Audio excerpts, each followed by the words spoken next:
सभी छोटे बड़े श्रोताओं को सुनीता भटनागर का प्यार भरा नमस्कार।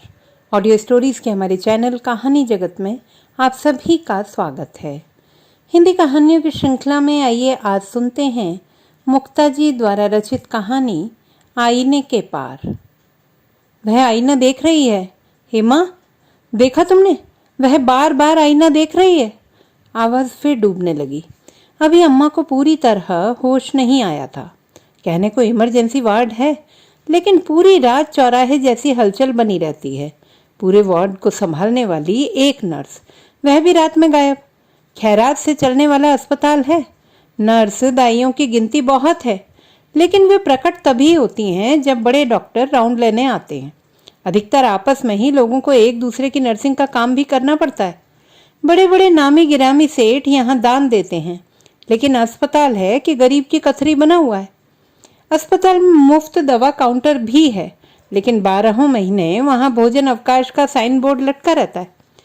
वैसे अम्मा जल्दी बीमार नहीं पड़ती थी। घरेलू नुस्खों से ही अपनी बीमारी ठीक कर लेती थी, लेकिन 2 साल से लगातार बीमार चल रही हैं। मधुमेह की बीमारी घुन की तरह शरीर को खा गई। 2 दिन से बुखार था, अचानक बेहोश हो गई तो अस्पताल में भर्ती करना पड़ा। किसी भी कोने से देखो अम्मा का शरीर जर्जर है, लेकिन चेहरे पर आभा है। कितनी ही बार हेमा के मन में आता है कि अम्मा के माथे पर टिकुली टांग दे। चौड़ा ललाट, उस पर अठन्नी भर की सुर्ख लाल बिंदिया। पिछले साल हेमा कॉलेज में इम्तिहान लेने बरसों पहले बिछुड़े शहर में गई तो कैसे चौधराइन उसके पीछे पड़ गई। बस एक बार बिटिया अम्मा को ले आओ। तुम्हारी माँ सती सावित्री, शादी ब्याह मुंडन छेदन तीज त्योहारों की शोभा, उनकी ढोलक की थाप पड़ते ही आंगन में देवता पितर नाचने लगते हैं। हाय बिटिया, ललाट की लाल बिंदिया नहीं भूलती। जैसा रूप पाया वैसा ही उल्टा भाग। तुम्हारे बाबू मरे तो कैसा दहाड़ मारकर रोई थी अभागन। बस एक बार देख लें तो जी जुड़ाए जाए। जाने किस जन्म का रिश्ता है हमारा। इन्हें क्या हो गया है? बगल वाली मरीज की साथ वाली ने बिस्तर के पास आकर के उत्सुकता से पूछा था। क्या बताएं, अभी तक पूरी तरह होश नहीं आया। शुगर की बीमारी है। सास हैं? नहीं, माँ है। हेमा ने अनमनेपन से उत्तर दिया। ओह, अब देखिए ना, हमारे सबसे छोटे बेटे की ये दुल्हन है। साल भर से बीमार है। बगल वाली मरीज की ओर इशारा करते हुए महिला ने कहा। हेमा ने ध्यान से देखा। बिस्तर से लगी ठटरी, आंखें चमकदार लेकिन कोटरों में धसी हुई। यदि चादर उठा दी जाए तो यह अनुमान लगा पाना कठिन है कि कोई आदमी बिस्तर का हिस्सा भी है। सुबह अम्मा ने जरा आंखें खोली तो वह सिरहाने से टिकी आईना देख रही थी। तभी से अम्मा के चेहरे पर अजीब सी दहशत है। नीम बेहोशी में भी वे बड़बड़ा रही हैं। अल्लाह किसी को बीमार ना करे। बगल से आई औरत ने आह भरकर कहा। आय हाय, अब तुम वहां क्या स्यापा करने लगी? चुप बज्जात, कहती हुई औरत चल दी। हेमा हैरान थी। शरीर निचुड़ा हुआ, न मांस है न खून, लेकिन गले की आवाज कितनी तेज और कर्कश। वह अम्मा को लेकर और भी चिंतित हो गई। इस औरत की परछाई अम्मा को कहीं और बीमार ना कर दे। लेकिन करे भी तो क्या? पूरे अस्पताल में औरतों का केवल यही एक वार्ड है। हेमा, अम्मा ने आंखें खोलकर देखा। उनकी दृष्टि एक टक बगल वाली पर टिकी थी। वे बुदबुदाई। वो फिर आ गई। अम्मा, वो वह नहीं है, सुन रही हो? रात से ही ड्रिप चढ़ रही है। अम्मा का चेहरा पहले से बेहतर लगा। हेमा ने नजर दौड़ाई। बगल वाली की पीठ हेमा की ओर थी। उजली पीठ पर रेशमी लाल ब्लाउज, कस्तूरी। वर्षों से जो नाम गैर हाजिर था, आज सन्नाटे को चीर कर प्रेत सा खड़ा होता जा रहा है। हेमा ने झुंझलाकर सिर को झटका। कहीं कुछ भी समानता नहीं है। बगल वाली ठटरी पर कैसा रंग रोगन रहा होगा, अब अनुमान भी नहीं लगाया जा सकता। नाक नक्श जरूर तीखे हैं, जो अब गहरी लकीरों में बदल गए हैं। कस्तूरी का गोल चेहरा, नाटा कद, दोहरा बदन, कजरारी आंखें, पट्टेदार कड़े बाल, खास अंदाज में होठों को टेढ़ा कर मुस्कुराना और बिट्टो कहकर हुलस कर हेमा को सीने से लगा लेना हेमा की आंखों के आगे नाचने लगा।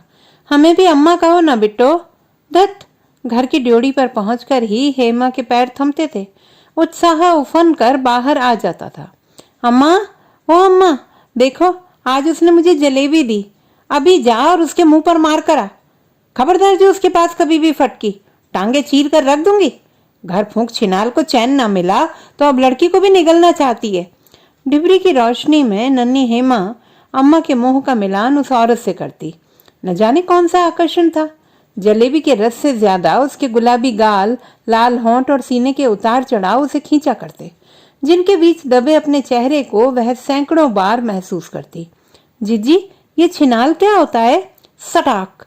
पांचों उंगलियां गालों पर छप गई थी। पलटकर देखा तो बाबू खड़े थे। दोनों बहनें सहम गई थी। निम्मो की माँ, तुमसे छोरियां भी नहीं संभाली जाती? ढंग शऊर तो तुम्हें कभी ना आया। बनाव श्रृंगार से मतलब नहीं। तुम्हारी कोख कभी हरी ना हुई कि वंश चले। इन छोरियों को पराए घर जाना है। इनके लक्षण तो अच्छे होने चाहिए। अम्मा 3 दरवाजे भीतर थीं। जाने उन्होंने सुना या नहीं। दरवाजे से बाहर जाते बाबू को देखकर जीजी ने आह भरी। अभी तक इन्होंने शराब नहीं पी है, अब नशे में धुत लौटेंगे। हेमा को याद है ऐसे क्षणों में जीजी और अम्मा के चेहरे गडमड हो जाते थे। हेमा, अम्मा की कराह से तंद्रा भंग हुई। ग्लूकोज सलाइन की बोतल खत्म होने के कगार पर थी। वह नर्स को ढूंढने चल दी। इत्तेफाक था कि नर्स बाहर ही मिल गई। ड्रिप बदलकर नर्स जा चुकी थी। हेमा एक एक बूंद गिरते पानी को ध्यान से देख रही थी। उस दिन जिज्जी को तेज बुखार था। दिन में अच्छी भली जिज्जी ने शाम होते ही खाट पकड़ ली। देर रात जिज्जी कांपने लगी। गीली पट्टी भी असर नहीं कर रही थी। अम्मा ने झिंझोड़ कर उसे जगाया। हेमू, उसका घर जानती है? उत्तर में हेमा ने हामी भरी। चल, मैं उसे ले आऊंगी अम्मा। खबरदार जो उसका नाम लिया। नन्ही हेमा सहम गई। अनेक प्रश्न आंखों में बुझ गए। अम्मा ने जिज्जी को चादर ओढ़ाई, बाहर कुंडी लगाई और उसका हाथ पकड़कर लगभग खींचती हुई उसे गली में ले आई। दरवाजा खुलते ही बाबू सामने खड़े नशे में झूम रहे थे। कस्तूरी आईने के सामने खड़ी पल्ला संवार रही थी। निम्मो के बाबू, घर चलो, निम्मो को तेज बुखार है। होगा तो मैं क्या करूं? मैं कर भी क्या सकता हूं? बहू आप चले, मैं इन्हें अभी भेजती हूँ। कस्तूरी के बोल सुनते ही अम्मा भड़क उठी। तूने मुझे बहू कहा? तेरी ये हिम्मत? ठाकुर तेज बहादुर सिंह की बहू को तू बहू कहने वाली कौन? 2 कौड़ी की औरत। तेरे कारण ही मेरा घर उजड़ गया। मेरी बच्ची। जिज्जी की याद आते ही मानो अम्मा को सांप सूंघ गया। हेमा का हाथ पकड़े वे पलट पड़ी। सुबह बाबू के साथ डॉक्टर भी था। हेमा को बिल्कुल नहीं लग रहा था कि ये कटे पेड़ जैसे ढहते रात वाले वही बाबू हैं। सुबह तनकर दफ्तर जाने वाले बाबू देर रात दीवार का सहारा लिए लड़खड़ाते हुए किसी तरह अंदर पहुंचते थे। अक्सर ही बदबूदार उल्टी पूरे कमरे में फैल जाती, जिसे पाँव फटते तक अम्मा झाड़ू से साफ करती। मुन्ना, अरे मोर मुनवा! माँ के रोने का तेज स्वर पूरे वार्ड में फैल गया। सुबह से ही ऊँगते वार्ड में अचानक ही हलचल मच गई। दाई सी दिखने वाली नर्स काफी देर बाद प्रकट हुई। ड्रिप बदलते हुए वह माँ को फटकारने लगी। पानी खत्म हो चुका है, ड्रिप बदलने के लिए बुलाया भी नहीं। जब बच्चे की आंख पलटने लगी तब होश आया है। माँ के चेहरे पर स्याही और भी गहरा गई। माई बाप, किसी तरह मुनवा को बचा लीजिए सिस्टर जी। जाहिल गंवार जानवर, हमने ठेका ले रखा है जान बचाने का। रात दिन जान डालते रहो, हमें क्या मिलना है? बड़े डॉक्टर ऐश करें, पिसे हम। कमबख्तों की गांठ में 1 पैसा नहीं। चले आते हैं इलाज कराने। नर्स के चेहरे की वहशियत से बेखबर मुन्ना अब चंचल दिख रहा था। माँ का चेहरा खिल उठा था। वह गालियों को प्रसाद के रूप में ग्रहण कर रही थी। बिस्तर की सलवटों में सिमटी बगल वाली ठटरी में भी हलचल हुई। सिस्टर जी, बड़े डॉक्टर कब आएंगे? हमें फोन करके तो आएंगे नहीं। जब बड़े नर्सिंग होम से फुर्सत मिलेगी तब आएंगे। ऐसे मुर्दे इसी अस्पताल में आते हैं। बड़बड़ाती हुई नर्स वार्ड से बाहर हो गई। अम्मा ने आंखें खोलकर पूरे वार्ड का मुआयना किया और आंख मूंद ली। एक सफर जैसे फिर शुरू हो गया था।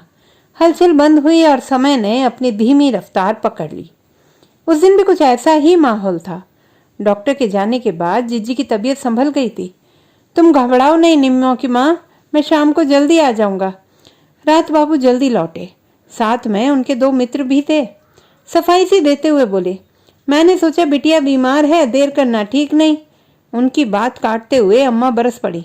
ये आपके साथ कौन लोग हैं? लड़की बीमार है और आदमी है, जानवर नहीं। वक्त पड़ने पर मदद ही करेंगे। बाबू ने लापरवाही से उत्तर दिया।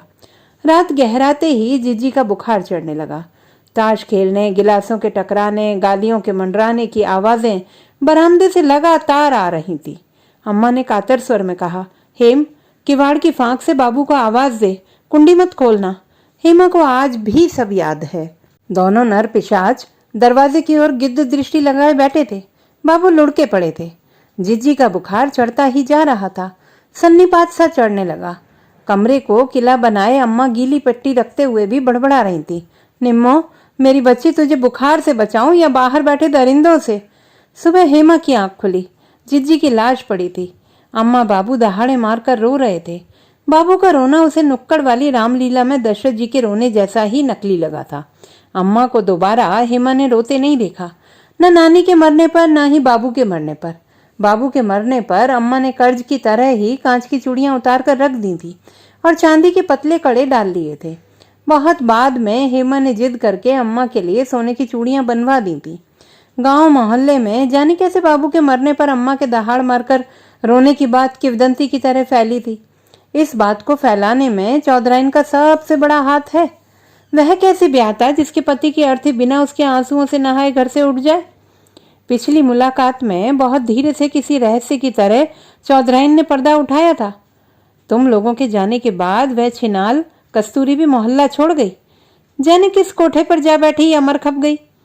उस शहर से इस शहर तक अम्मा ने अपने परायों का क्या कुछ न झेला। हेमा की नौकरी लगने के बाद थोड़ी स्थिरता आई है। एक पवित्र किताब की तरह जिज्जी याद की जाती है। सुन रही हैं? हेमा ने चौंक कर देखा। बगल वाली मरीज की सास थी। आप बहुत सोचती हैं। नहीं तो आपको देखकर ऐसा लगता है। आप तो पढ़ी लिखी मालूम होती हैं। जरा मेरी दुल्हन को समझाइए, बड़ी जिद्दी है। सुबह से ही कुछ खा पी नहीं रही। कहती है खाविंद के आने पर ही मुंह में निवाला डालेगी। बड़े डॉक्टर को जाने कितनी मर्तबा पूछ चुकी है। 3 दिन यहाँ हो गए आए हुए, बड़े डॉक्टर तो आए नहीं। तो खाविंद को बुला दीजिए, आपका बेटा ही तो है। अपनों पर ही तो जोर नहीं चलता। क्या मुझसे पूछकर निकाह पड़ा था? हिंदू घर की बेटी है। घर वालों ने मुसलमान से शादी करने के कारण रिश्ता तोड़ लिया। जुबान तो कैंची जैसी चले है, खींच लेने को जी चाहता है। अब मुझ पर ही शक करे है कि मैं बेटे को इससे दूर रखे हूँ। मेरा खुदा जानता है, मैंने हमेशा समझाया है। और वह है कि इसे देखकर घोड़े जैसा भड़कता है। मुझे तो तरस आता है। कितनी खूबसूरत हूरों जैसा जिस्म था लौंडिया का। हमल से थी जब हम इसे लेकर पीर साहब की मजार पर गए। दुआ न सलाम एक कोने में यह मुंह बनाए बैठी रही। गद्दी के वारिस साहब ने पूछा, हमल से है? इस मगरूर ने इनकार में सिर हिला दिया। वे इतना ही बोले, झूठ बोल रही है, खुदा के कहर से डर। हमने कितना तो समझाया, माफी मांग ले, लेकिन इसके सिर पर तो शैतान सवार था। मैं तो कहूँ हूँ बहन जी, आपके धर्म में भी तो झाड़ने फूकने वाले महात्मा लोग होवे हैं। आप ही कुछ मदद कर दो मेरी। किसी तरह यह लड़की ठीक हो जाती। जैसी भी है तो घर की दुल्हन। बच्चा हुआ? हेमा की उत्सुकता जग उठी।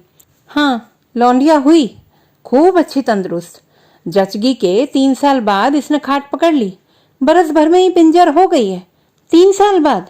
हेमा जैसे हिसाब लगा रही थी। आए अम्मी, कहाँ मर गई तू? पिंजर में से आग का पलीता सा छूटा। तेरी लौंडी बांधी नहीं हूं, अभी तो तू सोवे थी। जरा सब्र कर। क्या बक रही थी तू वहां? मैं सब कुछ सुन रही थी। सुन ले, औरत का कोई धर्म ना होवे है। यह शरीर ही औरत का भगवान है। कल तक मैं खूबसूरत थी तो तेरा लौंडा मेरे तलवे चाटे था। आज वह मुझे देखकर गधे जैसा बिदकता है। बोल, कौन है औरत का खुदा? कहाँ है औरत का भगवान? उसकी आंखें गुस्से से उबलने लगी, मुंह से झाग निकलने लगा, सांस द्रवित हो उठी। पानी का गिलास हाथ में लेकर बहू के मुंह से लगा दिया। तुझे मेरी कसम, 2 घूंट पी ले। 2 घूंट पानी गटक कर बहू फिर बिस्तर के आगोश में दुबक गई। उसने सास की हथेलियों को कसकर मुट्ठी में दबा रखा था। अम्मा, चाय पी लो, गोधूली बीत चली। चाय का प्याला हेमा के हाथ से अम्मा ने थाम लिया। अरे, इन 2 बोतल पानी के लिए ही हम आए थे क्या यहाँ? अब तो अच्छे भले हैं। बस सुबह डॉक्टर कह दें घर ले चलेंगे तो अभी रात भर रहना पड़ेगा। अम्मा ने आह भरी। कमजोरी उनके चेहरे पर साफ झलक रही थी। अप्रत्याशित रूप से 2 नर्स आगे 2 पीछे बड़ी सज धज के साथ रात बड़े डॉक्टर का आगमन हुआ। हेमा ने हाथ जोड़कर नमस्ते किया। डॉक्टर ने मुस्कुराकर अभिवादन स्वीकार किया। सिरहाने टंगा चार्ट देखा, हिदायतें दी और सुबह मरीज को ले जाने की इजाजत दे दी। बगल वाली की बेसब्री बढ़ रही थी। सास हाथों से पकड़कर उसे दिलासा दे रही थी। पूरे वार्ड का मुआयना करने के बाद डॉक्टर बगल वाली के बेड के पास थम गए। क्या बात है? डॉक्टर का मृदु स्वर गूंजा। डॉक्टर साहब, सुनते हैं आपके हाथ में जादू है। आप मेरे शरीर में मांस भर दो, मेरा पहले का फोटो मुझे फिर से ऐसा बना दो। डॉक्टर साहब, मेरा मर्द मेरे पास नहीं आता, बस मुझे मेरा मर्द वापस दे दो। औरत का स्वर डूबने लगा। इसे इंजेक्शन देना होगा। Yes, intravenous. नर्स ने सिरहाने टांगा चार्ट दिखाया।